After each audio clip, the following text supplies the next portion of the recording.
Possible kaya na ma-approve tayo sa motor loan kahit na meron tayong bad credit history? Well, i-share ko sa topic natin ngayon yung experience ko sa pag-apply ng motor loan. Hindi po yung motor loan guys na loan app na makikita natin sa Google Play Store ha. Ito yung motor loan na mag-a-apply ka or kukuha ka ng brand new na motor. Kaya naman kung interesado ka na malaman kung possible ba na makakakuha tayo ng brand new na motor na hulugan per month kahit na meron tayong bad credit history, well, para sa itong video natin ngayon.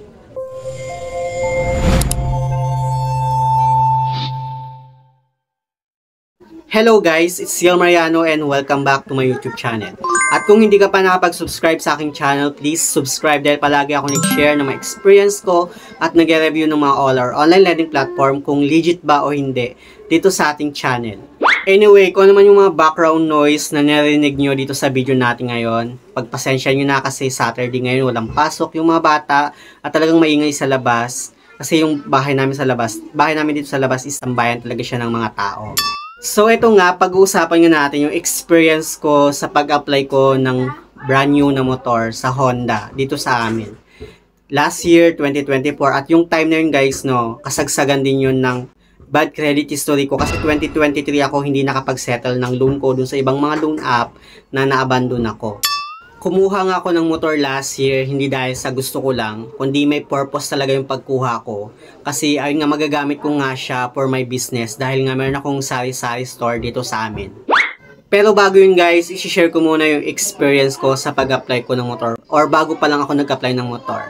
So, nung 2023 guys, no last year, 2023, meron nga akong mga loan app Ola na na-abandon na dahil nga sa sobrang nahirapan ako sa tapal-tapal system.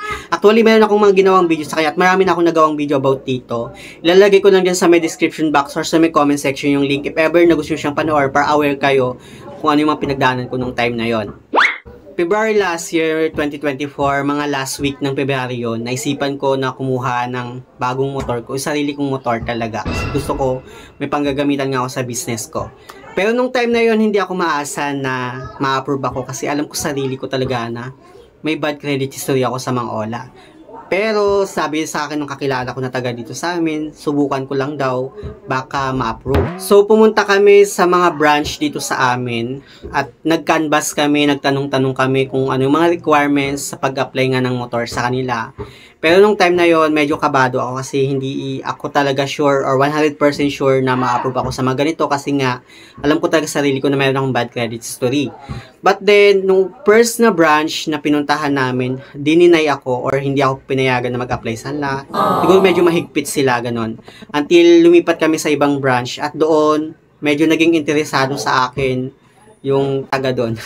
At sabi niya, bigyan ako ng form tapos kung kailan daw ako mag-a-apply sa kanila. After nung time na yon, kinausap ako nung taga Honda kung ano daw yung mga source of income ko. Sabi ko may sari-sari store ako at matagal na rin yung sari-sari store ko. And ayun, marami siyang mga tanong na sinagot ko naman.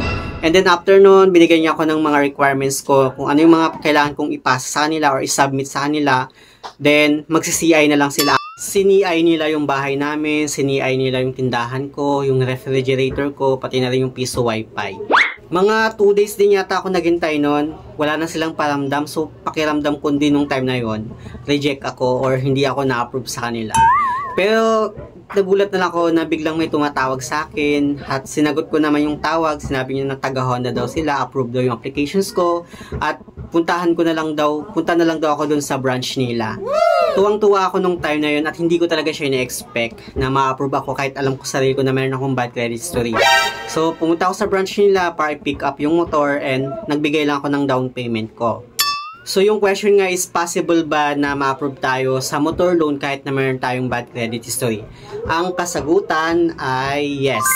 Possible tayo na ma-approve kahit na meron tayong may bad credit history tayo. As long as makikita nila fan CI na capable kang magbayad. And syempre kailangan mong i-submit yung mga requirements na hinihingi nila. Nag-apply din kasi ako dati sa BPI Bangko. Mga June last year, nauna muna yung motor ko. Then after nun, mga June, nag-apply ako sa BPI Bangko. Pero na-reject ako kasi nasilip daw nila na meron akong bad credit history.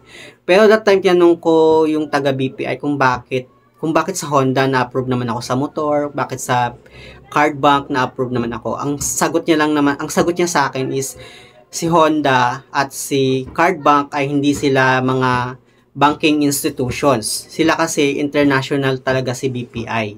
So nasisilip talaga nila yung mga na-abandona mong loan app, lalo na yung mga loan app na nag-report sa CIC at sa SEC. Pero dito nga, kahit meron kang bad credit history, may possible pa na ma-approve ka sa motor loan. Basta isubmit mo lang yung mga requirements na hinihingi nila, plus talagang kailangan may source of income ka. So yun lang naman yung gusto kong i-share about nga dito sa experience ko sa pag-apply sa motor loan. Sana meron kang natutunan. But anyway, sa mga hindi pa pala nakapag-subscribe sa aking YouTube channel, please don't forget to like, share, subscribe. Click the notification bell para lagi kang updated sa aking mga susunod na video. Thank you guys, thank you for watching, and see you on my next video. Bye!